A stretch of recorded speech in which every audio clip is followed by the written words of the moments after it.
যোৰহাটত উন্মোচন হল গৱেষক পণ্ডিত প্ৰভাত চন্দ্ৰ দাসৰ পাঠ সমীক্ষাৰে কীৰ্তন ঘোষা আৰু নাম ঘোষা। যোৰহাটত এক আধ্যাত্মিক পৰিৱেশত উন্মোচন কৰা হয় বিশিষ্ট গৱেষক পণ্ডিত প্ৰভাত চন্দ্ৰ দাসৰ পাঠ সমীক্ষাৰে কীৰ্তন ঘোষা আৰু নাম ঘোষা গ্ৰন্থ।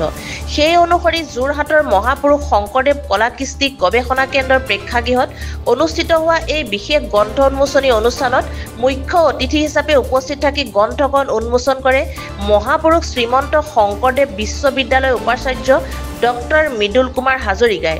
পৰিষদৰ সভাপতি মানিক চন্দ্ৰ দত্তৰ সভাপতিত্বত অনুষ্ঠিত হোৱা এই বিশেষ অনুষ্ঠানত ডক্টৰ বিষ্ণুৰাম হাজৰিকা, ডক্টৰ ৰিমজিম বৰদলৈ, যোৰহাট জিলা সাহিত্য সভাৰ প্ৰাক্তন সভাপতি ভৱ গোস্বামী, অধ্যাপক টুফেল জিলানী প্ৰমুখ বিশিষ্ট ব্যক্তিসকল উপস্থিত থাকে। আনহাতে অনুষ্ঠানৰ আদৰণি ভাষণ প্ৰদান কৰে অধ্যাপক বিষ্ণুৰাম নাথে। আনহাতে অনুষ্ঠানত নিজৰ মনৰ অনুভৱ ব্যক্ত কৰে প্ৰভাত চন্দ্ৰ দাসে। ভাষা সংস্কৃতি আৰু শংকৰদেৱ গৱেষণা পৰিষদৰ তৰফৰ পৰা আপোনালোকক ধন্যবাদ জ্ঞাপন কৰাৰ লগতে অসমবাসী ৰাইজৰ কাৰণে আমি কৃতজ্ঞতা জ্ঞাপন কৰিছোঁ। আমি আচলতে সৌভাগ্যৱান বুলি ভাবিছোঁ নিজকে যে আজি 5 বছৰীয়া আমাৰ এটা পৰিকল্পনা অন্ত পৰিছে।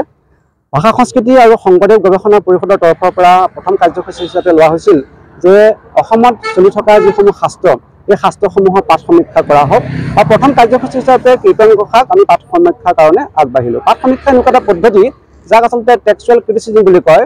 আপোনালোকে দেখিব যে অসমত যিবিলাক শাস্ত্ৰ মহাপুৰুষসকলৰ যিসমূহ শাস্ত্ৰ প্ৰচলিত হৈ আছে এই শাস্ত্ৰসমূহৰ মাজত কোনো ধৰণৰ মিল নাই।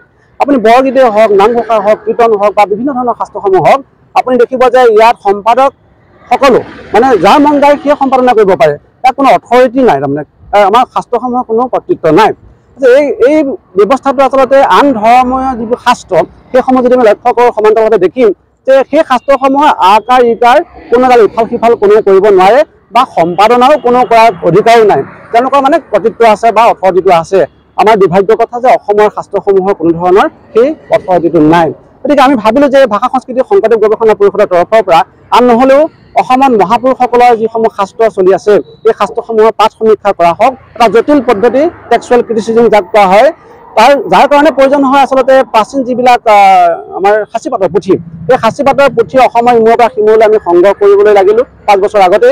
তাৰপিছত আমি দায়িত্ব অৰ্পণ কৰিলোঁ আমাৰ পণ্ডিত প্ৰভাত চন্দ্ৰ দাস ডাঙৰীয়া, তেওঁলোক গুৱাহাটী নিবাসী। এতিয়া আচলতে শংকৰী সাহিত্য ভাষা সংস্কৃতিৰ এজন পণ্ডিত প্ৰভাত চন্দ্ৰ দাস ডাঙৰীয়া আমাৰ লগত আছে আৰু তেখেতে এই পাঠ সমীক্ষা পদ্ধতিটো সুন্দৰৰূপে আয়ত্ব কৰি লোৱাৰ পাছত আমি তেখেতক এই দায়িত্বটো অৰ্পণ কৰিলোঁ যে প্ৰথম কাৰ্যসূচী হিচাপে আপুনি আমাৰ কীৰ্তন পুথি আৰু ঘোষা পুথিৰ পাঠ সমীক্ষা কৰি দিয়ক।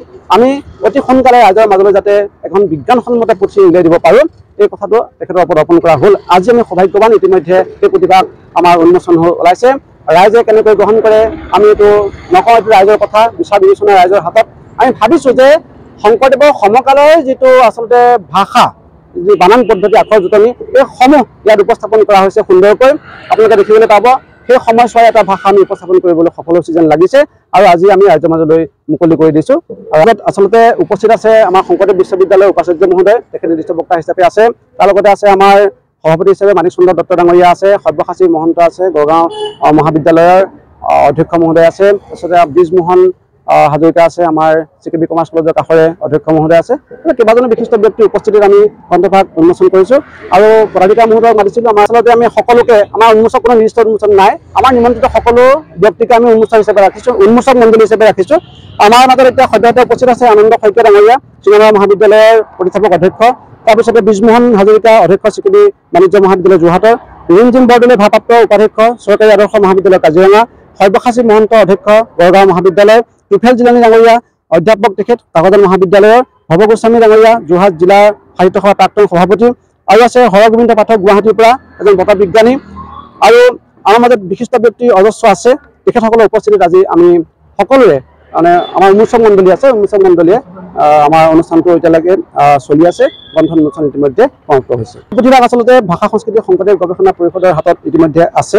তাৰ জৰিয়তে তেওঁলোকে কণ্টেক্ট কৰিলে পাব, যোগাযোগ কৰিলে পাব। আৰু ইতিমধ্যে আমি ব্যৱস্থা কৰিছোঁ যে যোৰহাটৰ যিখিনি বিপণী আছে, গ্ৰন্থ বিপণী আছে, সেই গ্ৰন্থ বিপণীসমূহত আমি বিতৰণ কৰিম বুলি ভাবিছোঁ।